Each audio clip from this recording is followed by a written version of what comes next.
Ladies and gentlemen, my name is Paul, and there's a legend in the computing industry. Some say that long ago, creators set to work on a GPU architecture known as VEGA, and it would provide more teraflops of power than anything which has come before it. That its HP2 memory would allow high-definition 4K gaming without the constraints of bandwidth. That it would succeed where Fury X before it failed, with 8GB of RAM crushing the 4GB limits of old. Huge levels of efficiency, meaning power consumption would drop, while we could increase the clock speeds of the GPU even ever higher. And gamers to this day wait anxiously for any news when VEGA will choose to reveal itself to us. Perhaps I slightly oversold the intro, but still, I think it's fair to say that few GPUs in the history of computing has been so anticipated than VEGA. Pascal certainly had a lot of anticipation going into it, and certainly Maxwell before it from NVIDIA, and we all know the legendary levels of anticipation and excitement from 3DFX's Voodoo 5 series, which was rather ill-fated to say the least. But VEGA has had a lot of hopes and dreams pinned to it. So it's very interesting. Just on pretty much the eve now, we're just a few days away before AMD officially show us everything that we could ever hope for, well, at least theoretically, with VEGA. Of course, at the CES 2017, a word cloud can, or rather could, be found at AMD's official ve.ga website. Now, this word cloud hints at what we may see inside of the graphics card. It's a buzzword cloud, and it has various terms like 2 times peak throughput per clock, 4 times higher power efficiency.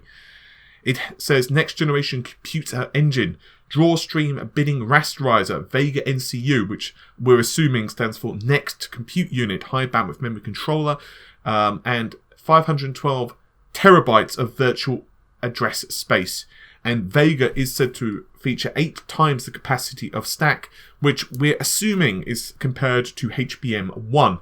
Now, there are a lot of different terminologies and a lot of different words which certainly have popped up in this particular word stack. And honestly, it's quite interesting because VEGA's NCU, they are once again, let's start from the beginning, saying that it has 2 times the peak throughput per clock and 4 times the power efficiency. Now, the most logical thing for us to say is, well, okay, that sounds great. What are you comparing it to? Now, the fact that it's saying 2 times peak throughput per clock could be taken as one of 2 different ways. And obviously, I don't want to tell you which one it is because ultimately I do not know for certain. The most logical one is that they are telling us the 16-bit float performance. I'm going to make the assumption that that's what they're referring to. However, it is also said that it offers 4 times the power efficiency, which in and of itself is incredibly impressive. This tells us that, at least in theory, VEGA is considerably more efficient than Polaris. Now, there have been an awful lot of questions and quandaries regarding the relationship between VEGA and Polaris. Now, there are some theories which we could certainly start spewing. It's probable that they are once again referring to the half precision compute when it comes to 2 times peak throughput per clock. And indeed, AMD have used similar when it's talking about its actual professional level cards. But it's also slightly possible that they are comparing some of the stuff, for example, the power efficiency stuff, against their own Fury lineup of graphics cards. Now, let's talk about the other parts of the keyword cloud, which specifically address memory. Yeah, get it? I'll stop. Obviously, when it's referring to high bandwidth cache, they're obviously referring to HBM. Now, what we do know about the graphics card is it is using the 2nd generation of HBM2, that did make no sense. 2nd generation of memory, which is HBM2. There we go, that probably is a bit better, isn't it? Now, the 1st generation of HBM, which once again was originally found in AMD's Fury series of graphics cards, featured just 1GB capacity per stack, and therefore they had 4 stack high, so there were 4 of these little stacks, and each offered 128 gigabytes per second of bandwidth. So you looked at 512 gigabytes per second of memory bandwidth with 4 gigabytes of memory, which isn't terrible for the time the card was released, but even then, 4 gigabytes wasn't necessarily what you were expecting for a very high-end card. The 512 gigabyte memory bandwidth, though, was pretty impressive. Second generation is very different. Its stacks can come up to 8 gigabytes and up to 256 gigabytes per second of memory bandwidth. Now, from what the rumours were, and obviously I don't want to tell you this is the truth because I could be speaking bollocks, but the rumours were that a few different websites or a few different people basically spoke to some AMD employees who were on the floor, not literally on the floor as in they were laying there because they were tired, we're talking, walking around, and they let slip that the card that was being demoed actually featured just two 4 gigabyte HBM2 stacks. This meant that total you were looking at 512 gigabytes of memory bandwidth because each of these stacks, once again, has 256. Meanwhile, the Radeon Instinct MI25, which is a bit of a cumbersome name, but there you go, is also based upon the Vega architecture. That's 100% confirmed. And it features 16 gigabytes of memory with 512 gigabytes per second of memory bandwidth. So what's probably happened is that it's a 2-stack high card, but what they did basically is just use higher capacity, higher density stacks, which makes a lot of sense because ultimately for 2017, which is still weird for me to say by the way, 8 gigabytes is probably going to be enough for the foreseeable future, and I'm going to make the assumption that jumping to 8 gigabytes per stack is going to become quite prohibitively expensive. And once, just so you all know, HBM connects via the GPU with a 1024-bit memory controller. So, considering that HBM2 is clocked about twice the speed of the first generation of HBM, that's why we're seeing double the memory bandwidth. It's quite weird, though, the fact that they're talking about the 512 terabyte virtual address space. Now, that isn't really, as far as I can understand, I have not seen any references to what they're referring to with that. And it's so ambiguous, I don't want to really hazard too many guesses.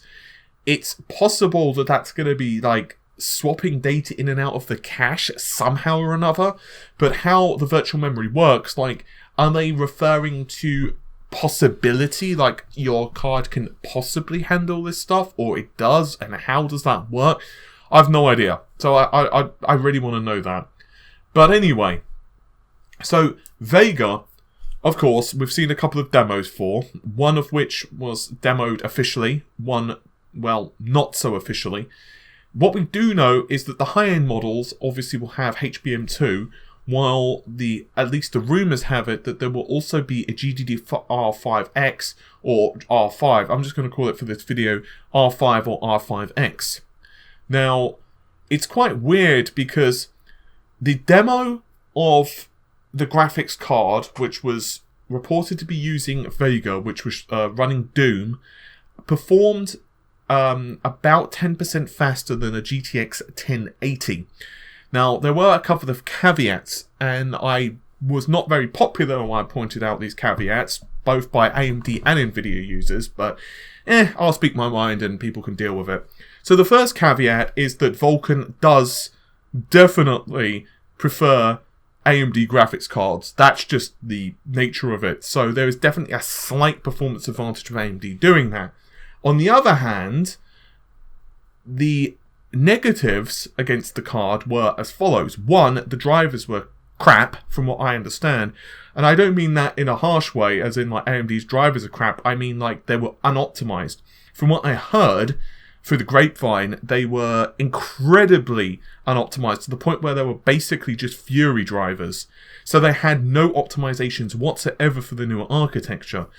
And on top of that, there was also supposed to be some type of debugger that which is also running simultaneously, which I'm assuming was doing absolute wonders for the CPU performance of the machine, that alone the actual graphics drivers, I imagine there were so many bloody bubbles in the graphics pipeline that you could probably use it to, I don't know, run children's parties. I don't know where I was going with that when I was talking. It sounded great in my head until I was going with it. Anyway, so yeah, that's probably not very good.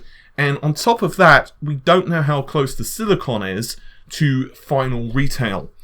And this is definitely an issue we've seen with Ryzen. I've mentioned this several times over, so I'll give you the too long didn't read. The Ryzen Silicon, which was demoed at New Horizon. God, there are so many versions of Ryzen, New Horizon, Vega. Anyway, so yeah, with Ryzen, supposedly they were putting more voltage through the chip than what was actually going to be in the retail samples. How much more voltage, I don't know. There was no clarification on that. All I've heard is that there was extra voltage going in because basically they didn't want to risk the chip BSODing when they are running tests. So basically, for those of you who don't understand what I mean by that, when a CPU is at idle, there's very, very good chance it probably won't BSOD. Usually, the chances of a chip, if you're running at higher clocks, let's say you're overclocking, the more likely scenario is it's going to BSOD when it's under load. This is one of the reasons that if you can get to the Windows desktop, you're generally safe to do suicide screenshots. The problem generally becomes when Windows is loading because it's a lot more taxing on the CPU than, let's say, you just sitting there on Windows.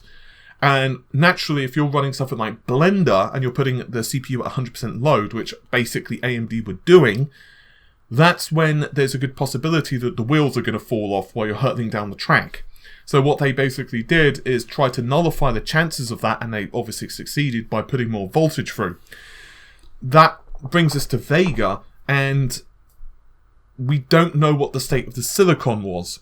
Now, what I mean by that is that we don't know, A, the driver issues, but B, what clock speeds they were running the GPU at. Now, obviously, I do not know the final clock speed of Vega, and I will not pretend that I have sources which know that, so for the sake of this video, just any numbers that I'm giving you are just complete bollocks. I'm just using them as examples. But let's take the original Polaris architecture, which is running at about 1266 megahertz. That's the Polaris 10, the RX 480 with the non-factory overclocked GPUs.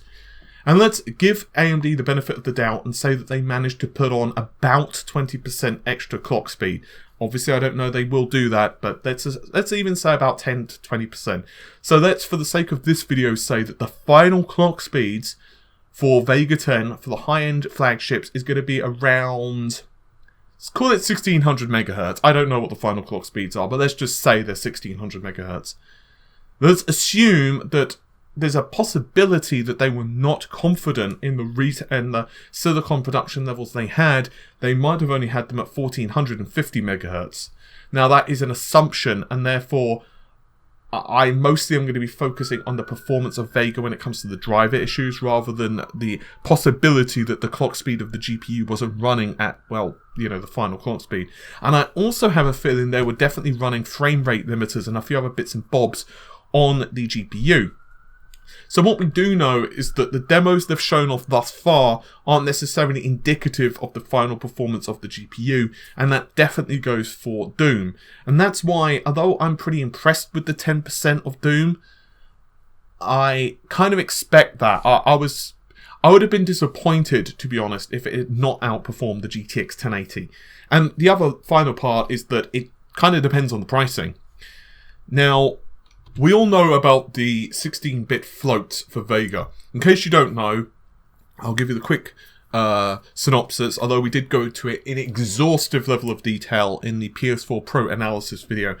So you can check out Mark Cerny PS4 Pro. You can do a search on the channel, and it will pop up with this whole thing if you want more information on it.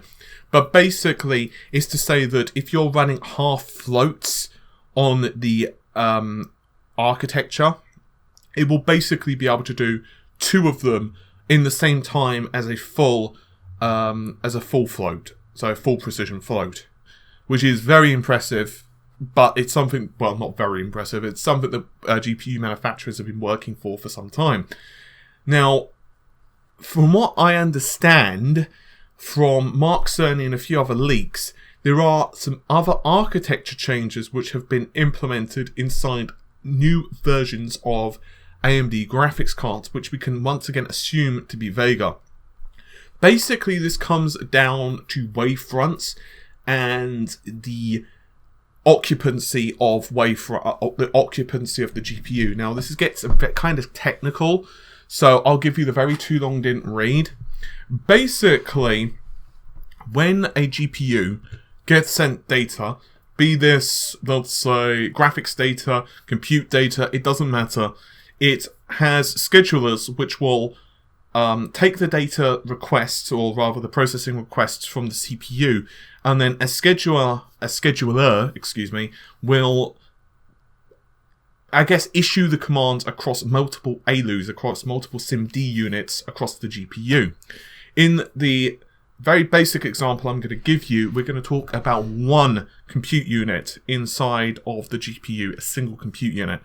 Now, each of these has 64 shaders, and those are split into 4 different SIMD units. So there's basically 16 per unit. So 16 plus 16 plus 16 plus 16 equals 64. Okay, hopefully you're with me.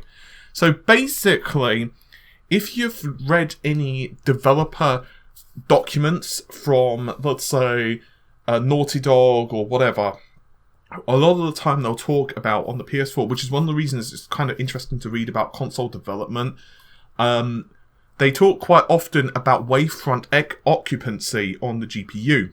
What that means is, let's say that you have a wavefront, which is basically a group of instructions, for lack of a better term, and those group of instructions are being sent to the 16 ALUs, the 16 wide SIMD unit.